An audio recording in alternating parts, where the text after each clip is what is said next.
Bismillahirrahmanirrahim. Alhamdulillahi Rabbil Alamin. Wa bihi nasta'inu ala umurid dunya wad din. La hawla wa la quwwata illa billahil aliyyil azim. Allahumma arzuqna al-ikhlas was-sidq bil qawli wal amali. Wa nas'aluka as-sadad wat taufiq waj'alna minar rasyidin. Para pemirsa yang saya muliakan, rahimakumullah. Assalamualaikum warahmatullahi wabarakatuh. Alhamdulillah, kita saat ini hidup di bulan yang sangat istimewa. Bulan yang kata baginda Rasulullah SAW disebut sebagai syahrun azimun mubarak bihi layla khairun min alfi syahr atau kama qala SAW. Ketika datang bulan suci Ramadan, Rasulullah mengatakan kepada para sahabat, memberi semangat untuk memanfaatkan bulan yang penuh rahmat ini. Lalu disampaikan oleh beliau, ini adalah bulan yang agung, yang besar, yang penuh berkah. Di dalamnya ada malam yang disebut khairun min alfi syahr, malam yang nilainya melebihi 1000 bulan. Itulah malam turunnya Al-Quran. Dan menarik sekali bahwa Ramadan dipilih oleh Allah sebagai bulan Al-Quran, bulan diturunkannya Al-Quran. Di dalam surat Al-Baqarah, Allah Subhanahu wa ta'ala menyatakan hal itu, Syahru Ramadan alladhi unzila fihi Al-Quran hudan linnas wa bayyinatin minal huda wal furqan. Bulan Ramadan adalah bulan diturunkan Al-Quran. Hudan linnas, ini harus digarisbawahi bahwa Al-Quran itu adalah petunjuk untuk manusia. Artinya bersifat universal sekali. Siapapun yang ingin baik perlu Al-Quran. Apalagi siapapun yang ingin surga mustahil tanpa berguru, belajar Al-Quran. Maka dalam kesempatan yang baik ini, khususnya saya tujukan kepada saudara-saudara saya, para cendekiawan, ICMI terutama, marilah kita manfaatkan bulan yang agung penuh berkah ini untuk mengkaji Al-Quran lebih intensif. Karena waktu yang berjalan di bulan Ramadan ini sangat berharga. Sayang kalau dibiarkan tanpa kita isi dengan amalan-amalan yang membuat kita bisa berhasil ibadah puasanya, bisa meningkatkan kualitas iman dan takwanya. Di antaranya adalah mengkaji Al-Quran. Di dalam surat Ar-Rahman, Allah Subhanahu wa ta'ala berfirman, Ar-Rahmanu 'allamal Qur'an, khalaqal insana 'allamahul bayan. Ini menarik sekali. Jadi Allah menyatakan dirinya dengan sifat yang maha pemurah, maha pengasih, Ar-Rahman. Sifat Allah itu Ar-Rahman Ar-Rahim. Ar-Rahman itu cakupan rahmatnya tidak terbatas, menyeluruh alam semesta ini dirahmati oleh Allah dengan satu sifat Allah yang sangat luar biasa nilainya, yaitu Ar-Rahman. Lalu Allah menyatakan Ar-Rahmanu 'allamal Qur'an khalaqal insan. Jadi kalau berpikir logis, mestinya kan manusia diciptakan oleh Allah yang Ar-Rahman sifatnya, lalu diajari pada mereka itu Al-Quran. Tapi tidak, Allah membalik itu. Ar-Rahmanu 'allamal Qur'an. Allah yang Maha Rahman itu mengajarkan Al-Quran, baru kemudian dikatakan khalaqal insan. Manusia diciptakan, 'allamahul bayan. Kemudian diajari penjelasan dari firman-firmannya itu ya. Jadi dari sini tersimpulkan secara logis bahwa Al-Quran itu diperlukan oleh semua yang namanya manusia yang ingin masuk surga. Jadi begitu pentingnya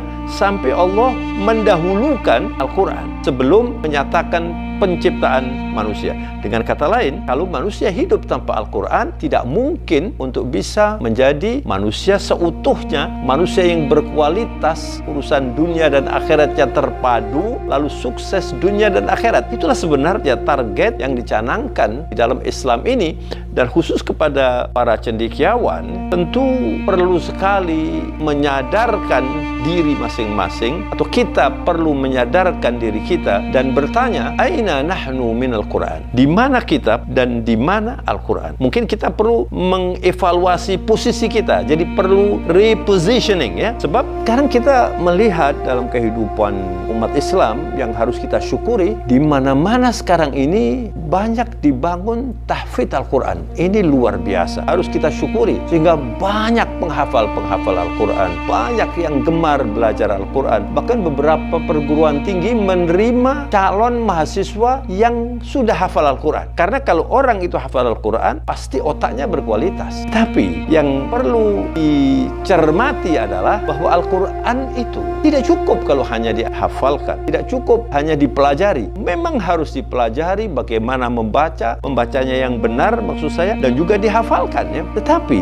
di dalam Al-Quran itu Allah tidak mempertanyakan apakah kalian tidak menghafal Al-Quran. Tidak ada di dalam Al-Quran pernyataan Allah afala yahfadzuna Al-Quran, apa mereka tidak menghafal Al-Quran. Bahkan juga tidak ada afala yaqra'una Al-Quran, apa mereka tidak membaca Al-Quran. Yang ada adalah afala yatadabbaruna Al-Quran, afala yatadabbaruna Al-Quran am ala qulubin aqfaluha, apakah mereka tidak mentadabburi Al-Quran, atau memang di dalam kalbunya ya. Al-qalb ini adalah bagian terpenting dari kita sebagai insan beriman ini. Rasulullah menyatakan bahwa ada satu organ yang paling menentukan kualitas manusia. Ala inna fil jasadi mudghah, kata Rasulullah, in fasadat fasada sa'iri amalih wa in saluhat saluha sa'iri amalih ala wahyal qalb, atau kama qala sallallahu alaihi wasallam. Di dalam tubuh manusia ini ada satu organ yang tentu saja bukan organnya yang penting, tapi produk dari organ itu kalau berkualitas baik, maka semua perilaku, ucapannya dan sikapnya baik. Tapi ketika organ itu tidak baik, maka semuanya nanti menjadi terpengaruh tidak baik. Ala wahyal qalb, itu adalah kalbu manusia ini. Maka dari itu Al-Quran diturunkan sebenarnya untuk utamanya ya, untuk ditadabburi agar kita bisa mengimplementasikan. Kitabun anzalnahu ilaika mubarakun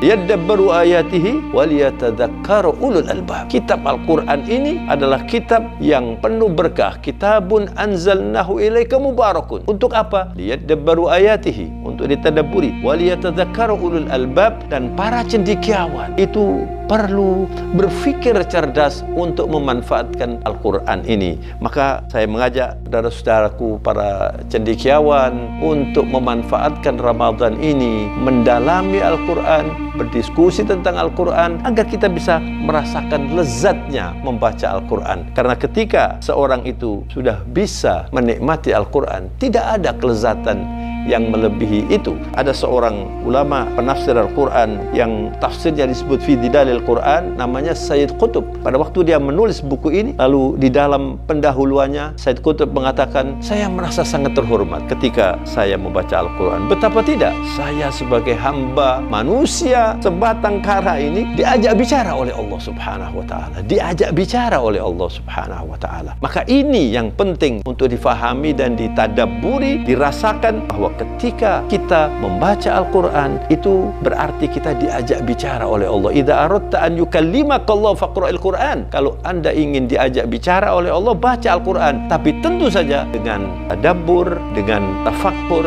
dengan ta'ammul, tafahum. Ini yang penting, didalami, difahami, sehingga bisa merasakan saya diajak bicara oleh Allah Subhanahu wa ta'ala. Mari para cendekiawan yang saya hormati, saudara-saudaraku yang saya muliakan, mari kita merubah mindset kita di dalam melihat Al-Quran. Al-Quran perlu ditadabburi agar kita bisa hidup Qurani. Sebab itulah pola hidup Rasulullah. Dikatakan oleh Aisyah radhiyallahu anha, kata beliau ketika ditanya tentang akhlak Rasulullah, beliau kemudian mengatakan, afala taqra'una Al-Quran, apa kalian tidak membaca Al-Quran? Kenapa demikian? Lalu Aisyah radhiyallahu anha menyatakan, kana khuluquhu Al-Quran, akhlak Rasulullah itu adalah Al-Quran. Artinya pola hidup, way of life Rasulullah, akhlak Rasulullah, Quran itu, sehingga dikatakan ka'annahu Qur'anun yamshi bainan nas. Allahumma salli wa sallim mubarik ala Sayyidina Muhammad. Seperti Al-Quran yang berjalan gitu.